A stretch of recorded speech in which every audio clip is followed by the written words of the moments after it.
Back to the CHF Overtime Podcast. As always, Jordan DeLuciano here, and joining me first of two guests today is the St. Bonaventure head coach, Jordan Farnham. Jordan, thank you for joining the podcast today. Thanks for coming on. No problem, Jordan. Thanks for having me. No problem. And rightfully so. You guys, number one in the nation, haven't lost yet. Only two ties, 12-0-2. Rankings came out again today. You're number one. How are you and the coaching staff? How's the players feeling about, again, being number one? Yeah, it's obviously an honor to be number one. It's what you work for the entire season, is to be the best that you can be and have the highest ranking you can have going into nationals. And we know it's great to have it, but it's also November 30th, right? So the season's only halfway done. We have a lot of work to go, and we're just going to try to keep our heads down and continue working. You guys had a very good season last year, won your conference title, made it out of pool play last year. How did that success from this year, again, translate into this season? Yeah, I think we've had a lot of success, Jordan, since we dropped down to Division II. We were Division I until about 5 years ago, and we dropped down and joined the UNY CHL, and we've really had a lot of success since then. Culminated last year, obviously, with our first league championship in school history. And I think just like being able to go to nationals, see it through this time, unlike the COVID season. Yeah. And get to play some of these really good programs like Farmingdale and Binghamton and Nationals, and gain that experience is only going to help us moving forward.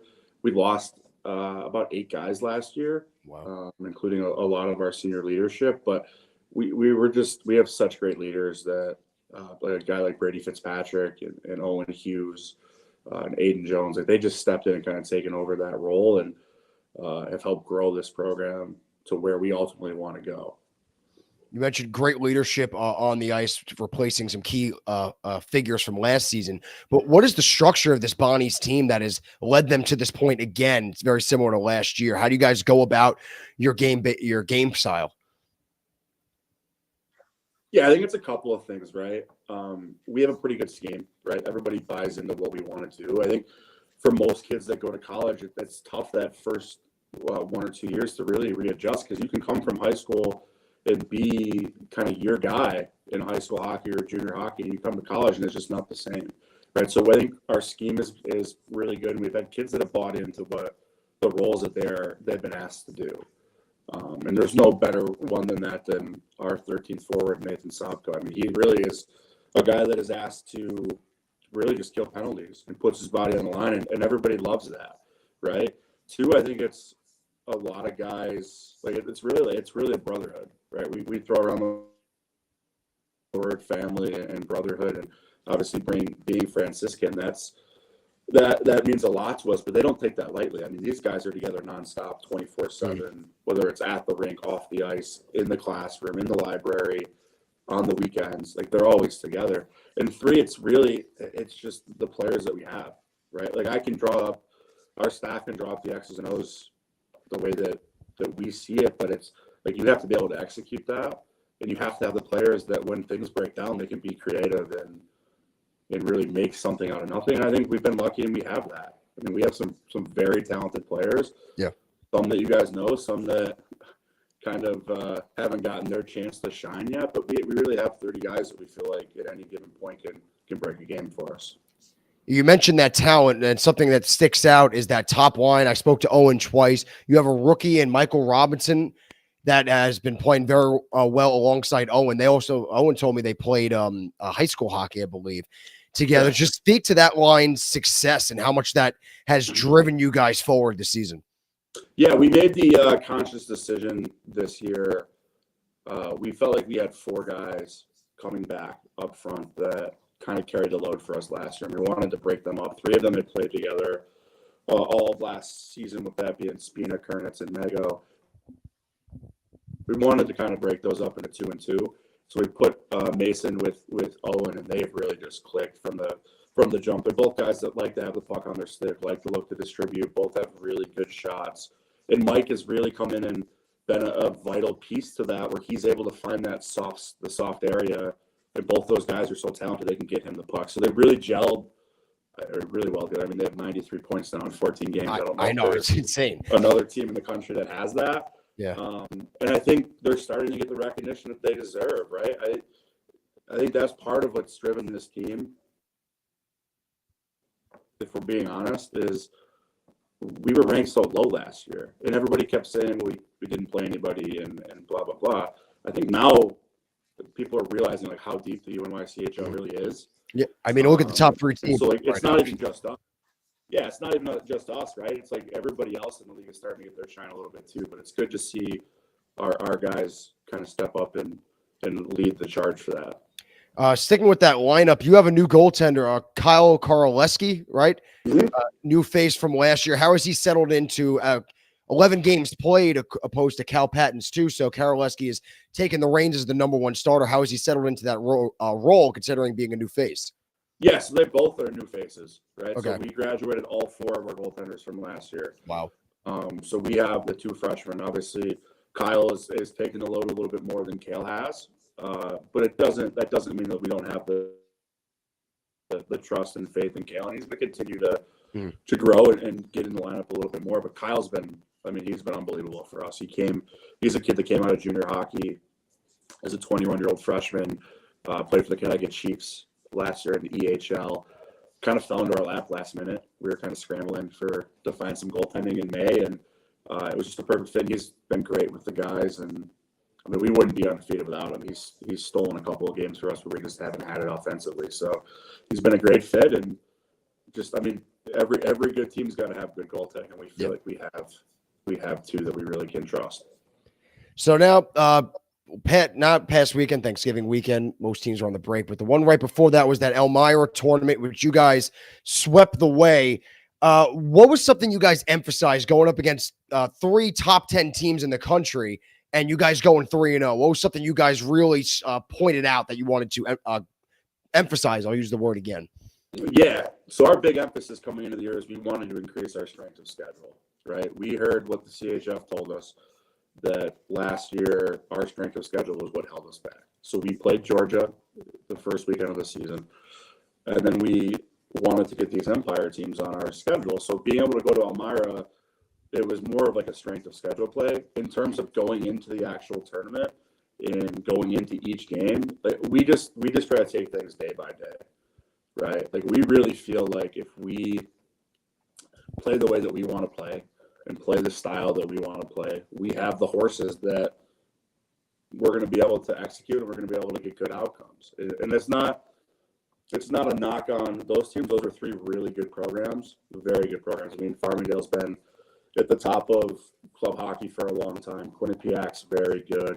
And Ramapo, I mean, they were national semifinalists last year. I believe finished 3rd in the country. So it wasn't like we were just playing anybody, right? But for us, it's just kind of take it day by day, shift by shift, just try to go out there and execute what we're trying to do. And hopefully, if we do that, the outcomes are going to come, and they did that weekend. Is there anything that has been a strong point? You mentioned like going about your business day by day. There's the bond on and off the ice between guys in your lineup, good goaltending. Anything else that has been a very strong point that has stuck out to you and the coaching staff this part of the season? Yeah, I think it's if you ask anybody about us, I think it's our depth. I mean, we really feel like we have not only the 4 lines that play, but we have a 5th and a 6th line of practice that when they get in, they can execute. I mean, the perfect example is we had a couple injuries in Elmira to some of our top 6 guys, and a freshman in Tyler Kelly, who's another one of the Orchard Park kids, stepped in against Ramapo, got moved up the lineup. He had 4 goals in that game. Oh, wow. Right? So we and that's a kid that probably deserves to get some more looks, but we're just so deep top to bottom that they just kind of have to accept their role where they're at, knowing that you're a part of this greater good. So I think our depth is really, really what it is. And then obviously our goaltending has been phenomenal so far. So those are the 2 things I would point at. You guys are number 1 in the nation, as we mentioned in the beginning, 12-0-2. Have you, the coaching staff or the players, felt any pressure? If you have, how do you handle it? And if not, how do you continue just to go about your business? I think there's a little bit of pressure, right? Mm-hmm. I mean, there should be.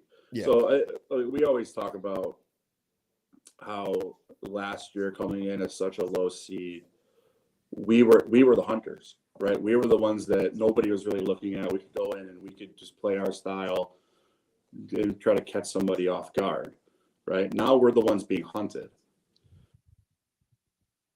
So it's going to get everybody's best shot when you step on the ice with them.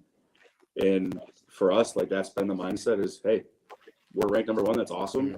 Will that be like that the whole season? Who knows? But for now, everybody looks at that number 1 ranking and they want to knock you out, right? Yeah. And they see the 0 in the loss column and they want to be the first ones to beat you. So we have to bring our best every night. And as they say, I mean, pressure makes diamonds. So we're just trying to continue to do what we do on a day-to-day basis, and hopefully that number 1 will stay. Definitely a lot of tests early in the season for you guys to get ready for that Fed Cup, because this weekend at Elmira was definitely some teams and action you'll get in terms of caliber of play and pace of play at the Fed Cup. So definitely a little preview for March. Going back down to last March, you guys won your pool going 3-0, lost to Binghamton. Any lessons that you guys took away from that tournament that you can apply to the full season and then going back into this March in 2023? Yeah, I think it's a lot about being able to control your emotions, right? Because we played such a high intensity, high emotion game the night before against Farmingdale. Yeah. And we were able to knock them off. And I think we just had nothing left. Binghamton played a great game in that quarterfinal. And when we felt like we were trying to respond, there just wasn't the juice there. So it's just, for us, it was a learning experience to try to stay within yourself. Obviously rest is a big factor there. And that's why, like, going to Elmira 2 weekends ago, playing 3 games in 3 days, and I think we actually played our 3 games in less than 48 hours. Being able to recover from that and get guys rest and have the depth now that we can get other guys in the lineup when we need to get guys a breather. But I think that's what we take away. Winning 6 games in 6 days is just, it's tough for anybody to do, no matter how conditioned you are. But if you can kind of stay within yourself and play your style and keep it simple, I think that's really kind of what we took away from last year. And finally, we'll go talk about your conference. Any teams that you've seen so far or you've yet to see that may have that are sticking out in this first half of the season, and any teams, like I mentioned, coming up on the schedule that you kind of opened your eyes like, oh, I'm looking forward to this matchup?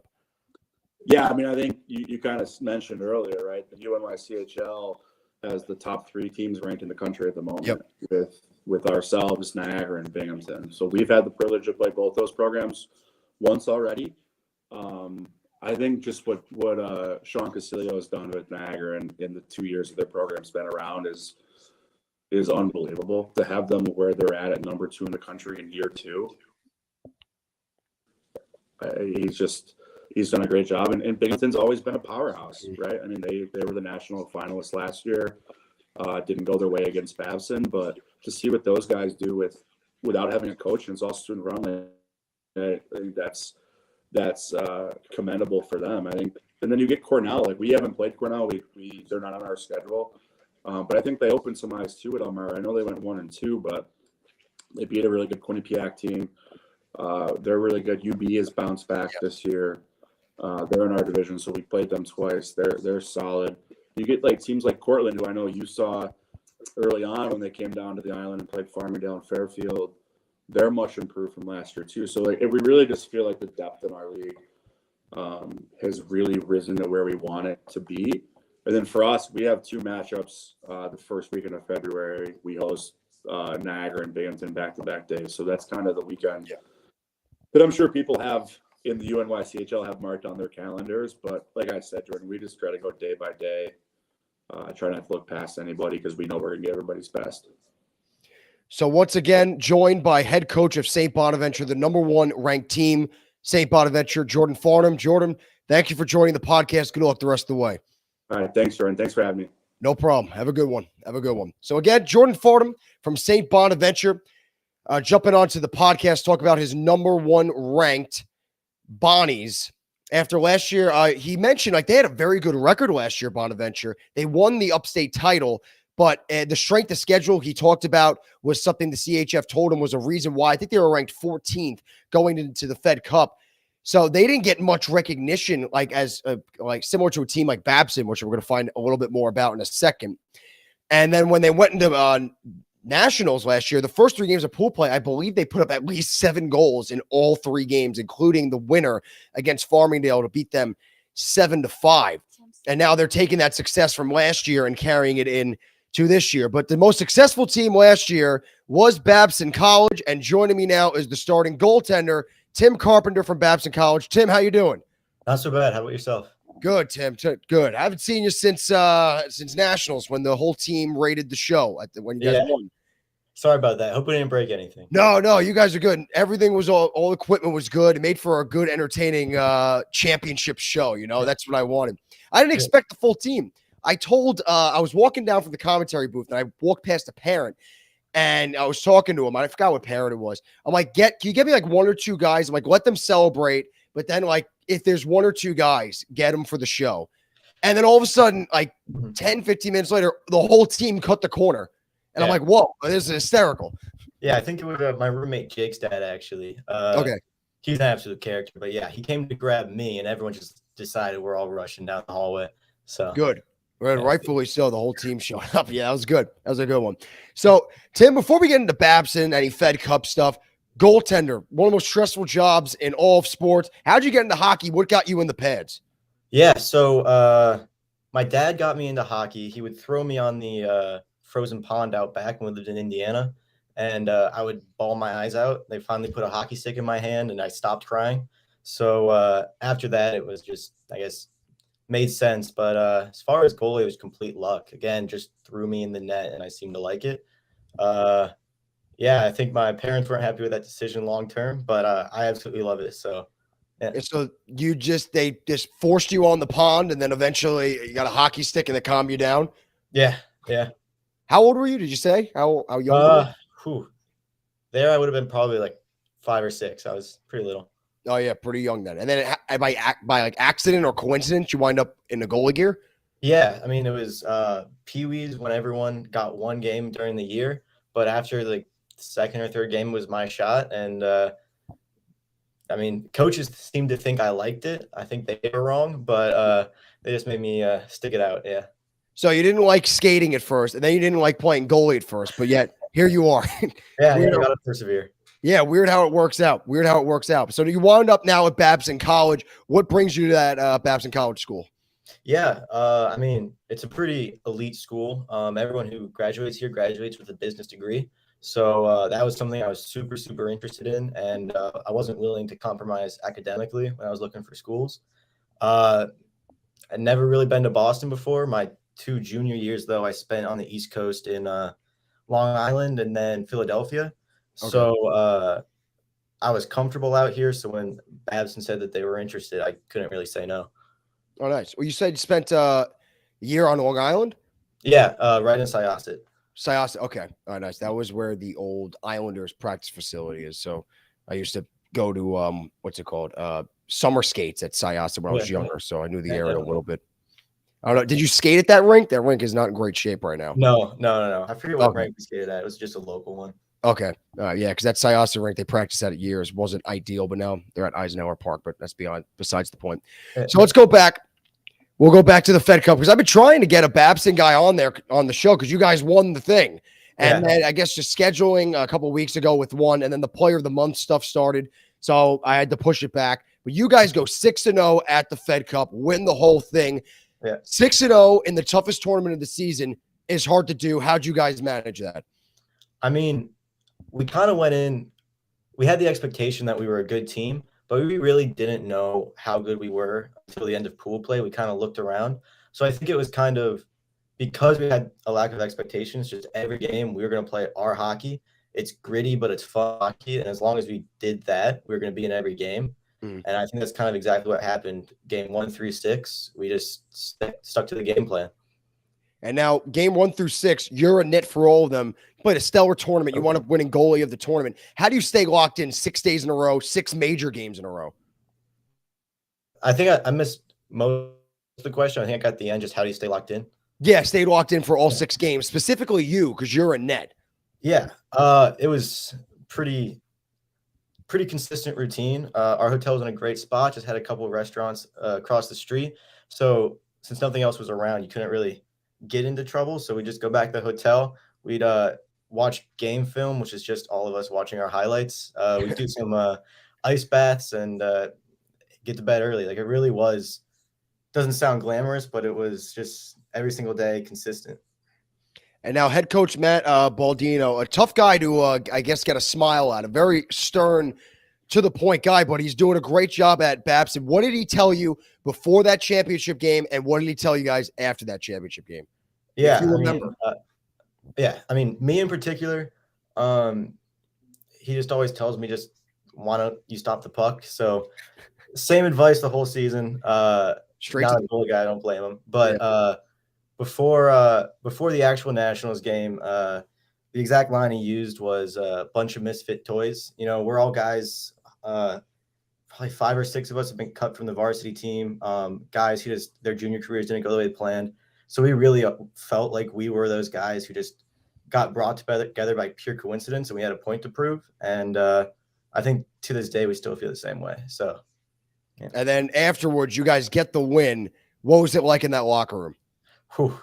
It was a lot of energy. We had guys abroad FaceTiming in, substances being sprayed. But it was insane. Like I say consistently to people who ask me about it, it was on the ice. It was cool. It was an honor to get everything, but it kind of didn't feel right till all the boys were back in that locker room. And it was a different type of energy. It was amazing.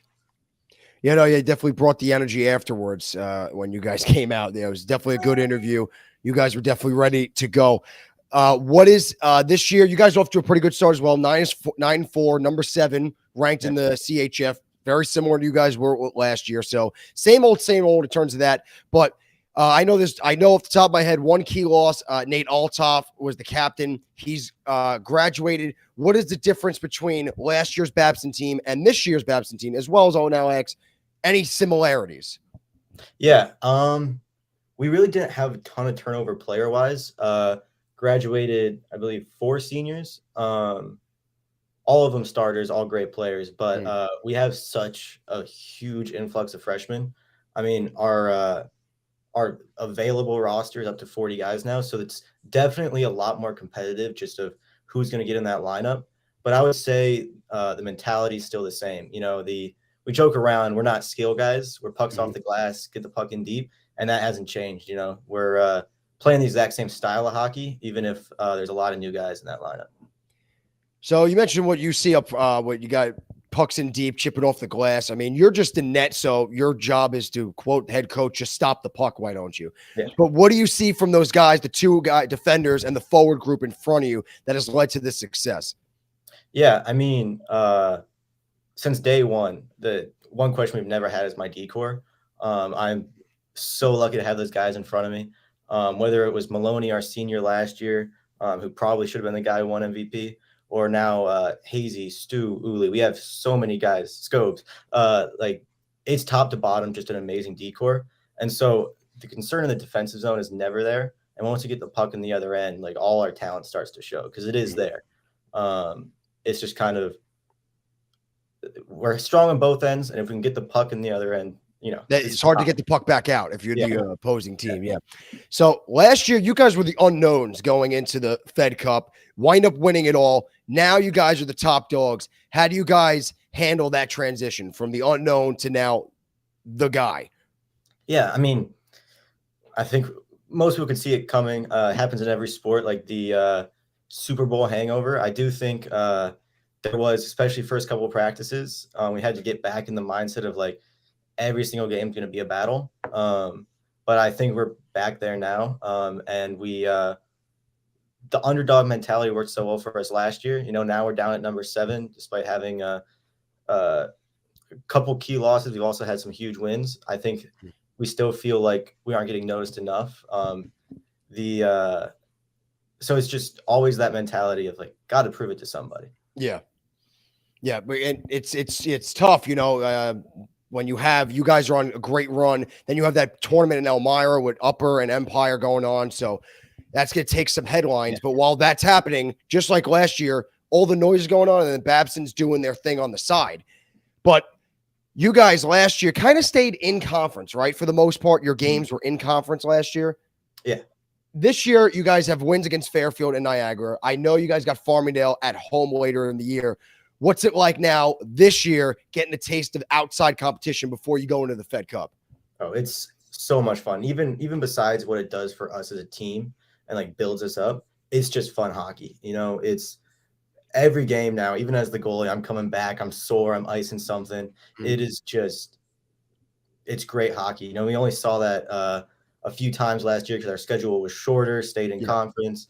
And while the in-conference stuff was a battle, obviously, it was just a different level of fun when you get to play those new teams. And so, yeah, it's been a fun season. I'm going to ask you about one of your opponents. I think the only team that I lost to last year or you tied to was Anna Maria, right? Anna Maria this year we've lost to. Yes. Okay. Yeah. But you played them last year. You've lost to them this year. That's another team. Tell me about this Anna Maria team because they're ranked number 1 in the American CHF rankings. And you guys have, I feel like, seen them a lot the past 2 years. Same story is true as last year. They are a physical team. Like especially this year, just got beat up in front of the net. You know, there's like a mentality you have to go into a hockey game with, and they beat us on that. Like they are always a gritty, hardworking team, and it's impossible not to respect them. So how are you feeling? First half of the season is about to end. How's the team feeling? How are you recovering in net? Like you say, you're getting beat up some games, getting the bulk of playing time. So first half of the season is almost done. How are you guys feeling at Babson? I think we proved some big points to ourselves that Fairfield, Niagara, and Quinnipiac wins like proves we're still in that conversation. So I think that's huge. And I think it's pretty obvious still what we need to work on, that net front presence, like I talked about, still dialing in the power play. It's great because we're confident where we are, but we also have a pretty clear path of where we can be. So Tim Carpenter, goaltender for Babson College. Thank you for joining the podcast. I'm happy I finally got a Babson guy on after winning the whole thing last year. I mean, it just didn't feel right, but happy to get you back on. I'll most likely see you at the Fed Cup because Babson's going to be there again. So again, Tim, thanks for joining. Hey, thank you. Thanks for having me. No problem. Good luck the rest of the way. So again, for the CHF Overtime Podcast and Tim Carpenter, as well as Jordan Farnham before, my name is Jordan DeLuciano. Thanks for joining us, and we'll see you all next week.